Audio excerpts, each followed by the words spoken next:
64 1/2 plus 64 1/2 નો સરવાળો કેટલો થાય? તો સૌ પ્રથમ આપણે આ 64 છે તો તેનું વર્ગમૂળ કાઢશું. તો 64 નું વર્ગમૂળ થશે 8, 8 64. તો 8/2 કૌંસમાં 1/2 વત્તા આ 64 છે તો એની 1/3 છે, એટલે આપણે આનું ઘનમૂળ કાઢશું. તો 64 નું ઘનમૂળ નીકળશે 4, ચકો 16 અને 16 ચોક 64, એટલે 4 નું ઘનમૂળ થશે 64 અને એની 1/3. તો હવે આપણે આ 8 ઉપર જે ઘાત આપેલી છે જે કૌંસની બારે, તો તેનો ગુણાકાર થશે.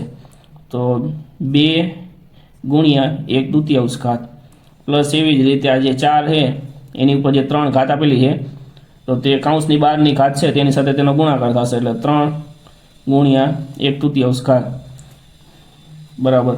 આમાં 2 ઘાત અંશમાં અને છેદમાં બંને ઉડી જશે, 2 તેવી રીતે અહીંયા 3 ઉડી જશે, કારણ કે આ 3 અંશમાં અને આ 3 છેદમાં છે.